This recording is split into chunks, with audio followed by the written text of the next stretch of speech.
Hello, listeners. It's Mark here with Leeds fans Josh and Jon to discuss the big news out of the Rhinos this week that they've sacked head coach David Furner after only 14 games in charge. Welcome to the show, Josh and Jon. Jon, I'm gonna just start with you, bringing you in because you're a long-standing member of the SLP family. You've been around pretty much since the start. You've been on the show once before, but that was in happier times after you'd won a final.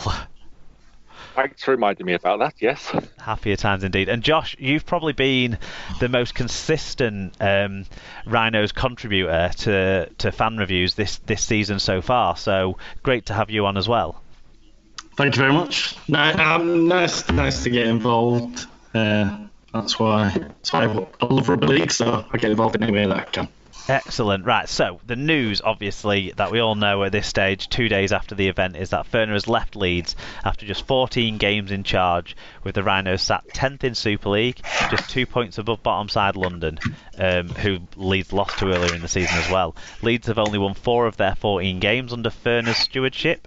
Richard Agar will act as interim coach, whilst Leeds set about finding a permanent replacement to Furner. At the time of recording, the title sponsors of Super League Betfred have suspended the betting on their new head coach, having brought the odds down over the last couple of days on Shane Flanagan, who is the disgraced former Cronulla Sharks coach, seeming to be the man for the job. Let's before we get to talking about the potential for it being Flanagan and the other news about Richard Marshall coming in as an assistant and maybe the other people who you might have preferred to replace Furner, let's start by talking about where we are now. And Josh, I'm going to start with you.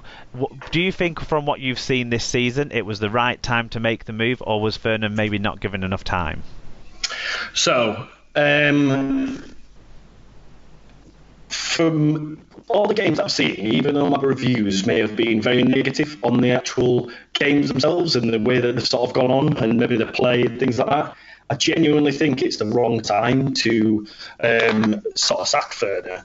And being a stat man, Mark, the thing that I went and did is I had a look at what the past previous 3 coaches in their first year of being in charge, where they were standing with wins and losses over 14 games, and seeing what the difference is between this season and their season. Okay. And it's surprising to me. So, for example, so who have we got here? Got Dean Lance, who was in charge between 2000, and he was from 1999 to 2000, and he got 2 seasons. I mean, he had 8 losses and 6 wins, which is not a great deal difference to... I mean, I would say that's not a great deal difference to what we're at the moment.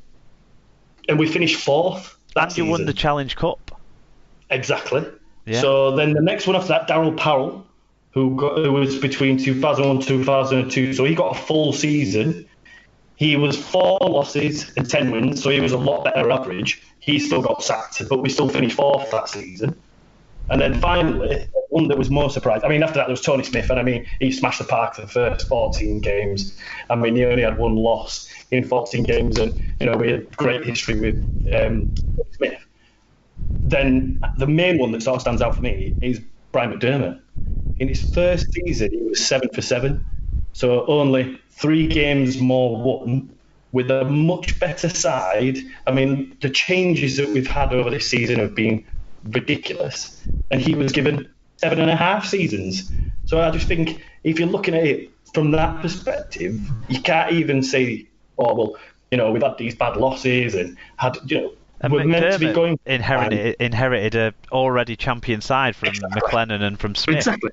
Crazy. Exactly. And it's mental to think that they've pretty much just sacked him off straight away, when originally the first ever thing that I ever read from Sinfield's interview that was about why they employed Furner was to bring them through the change, to basically take the battering of the change, and they've done the complete opposite and just sacked him off the back of bad losses which they were potentially prepared for. And I just can't understand how you can say one thing, having a history of doing that and standing the change with some coaches and blaming it solely on him. and I just don't understand from that perspective. John, let's bring you in. Do you? Sort of same question to you. Do you think it was the right time to make the move? And also, throw in a little bit about. Do you think this suggests, and from what Josh was saying as well, does you think this suggests Furner probably wasn't the right man to manage the change? No, I agree totally with what Josh said. Apart from it was Dean Lance didn't win us the Challenge Cup. That was Graham Murray the year before. Dean Lance lost. Sorry, that's my bad. That was my bad. Sorry, mate. But no, he's spot on. When McDermott came in his first season, we were absolutely appalling. But they gave him time to bed in, and we reaped the rewards for that. With Dave Furner, he's just not been given the chance. The last Leeds side that were any sort of transition like they are now was the side that Daryl Powell had, wasn't it, really? That was when you had a group of young players starting to come through that became the golden generation. And I'd actually say Daryl Powell was towards the end of that.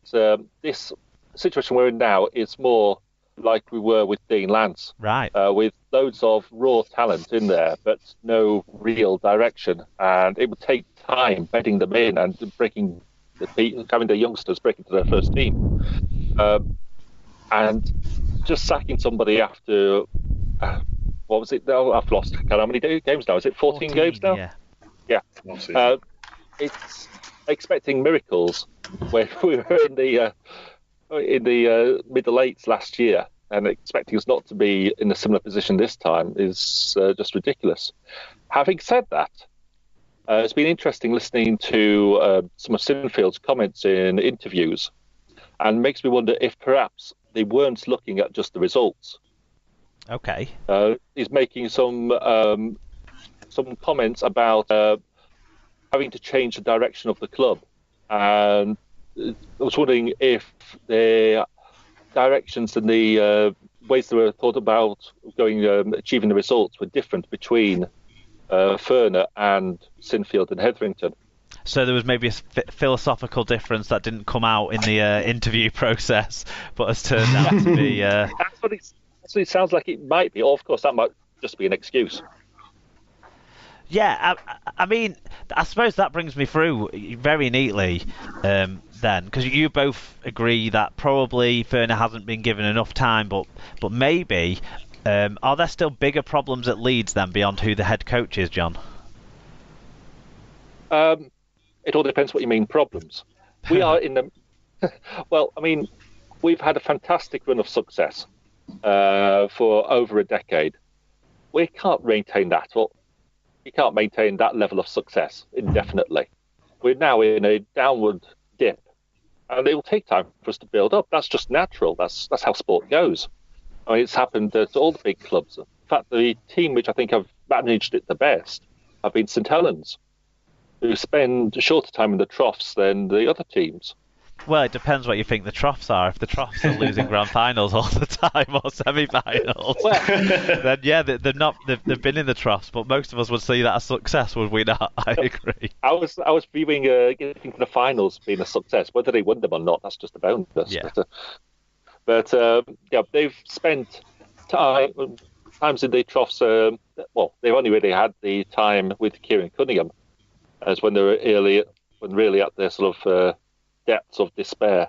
They haven't missed the playoffs in any season even then. I don't think. I suppose they sacked him halfway through the season and they were able to rescue things. But yeah, you're right.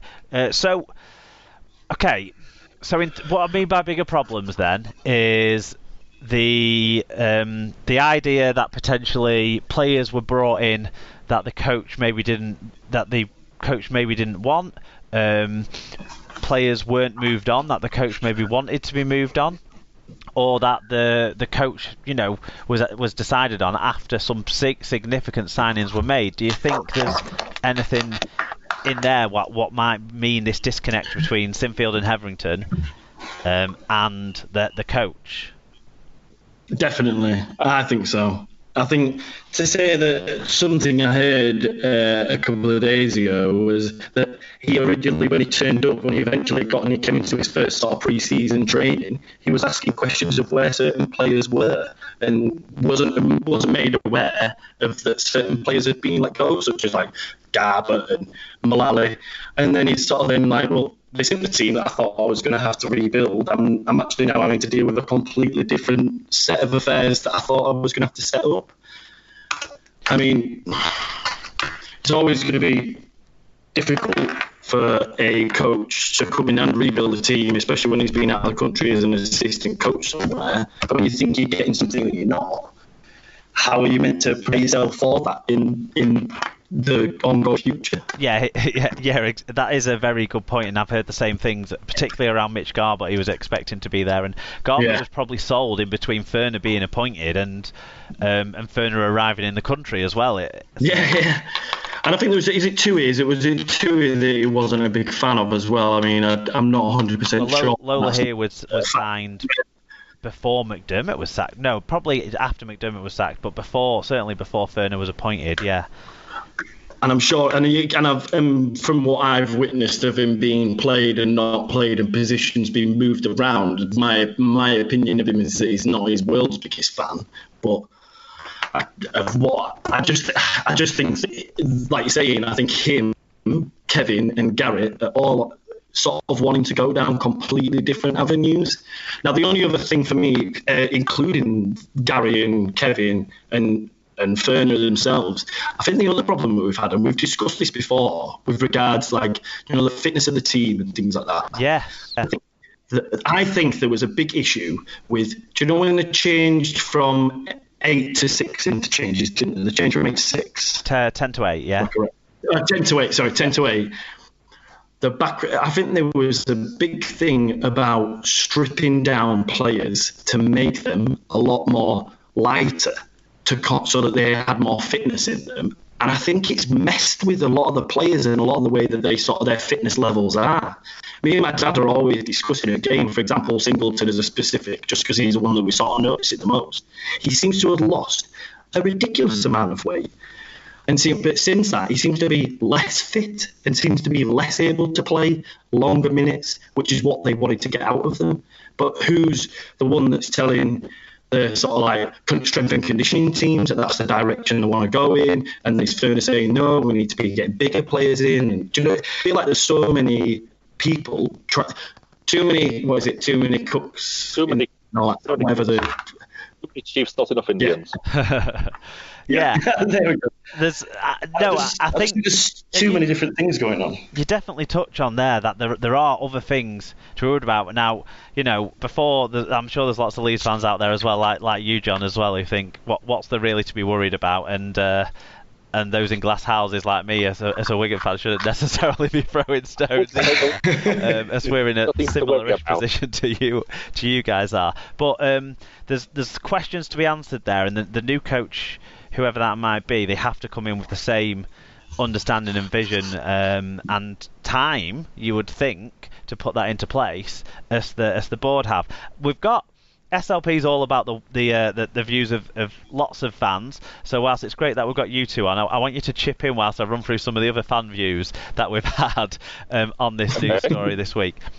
The first one comes from our friend, expert wind-up merchant and Castleford fan, Fatboy Rob, whose contribution was, I'm not a Leeds fan, but I'm very upset. He was doing a great job. Keeping us at the bottom end. We might, you never know, we might get Powell in.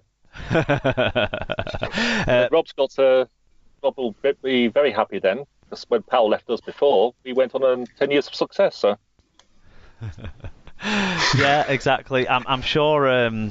Well, Daryl Powell's ruled himself out of the immediate run-in, hasn't he? Mitchell Darts, who's one of the Leeds fans who is based down under, he said, I fully trust Kev and Gary ... They have everything under control ... Then I'm sure there was a Simpsons meme attached to the end of that, knowing Mitchell Darts. But yeah, I suppose there's a suggestion there that you keep telling yourself that it'll come true. Either you keep telling yourselves that come true, or if we look at it a bit more critically, I mean, Sinfield is inexperienced in the role, isn't he? And his first major decision has proven to be wrong.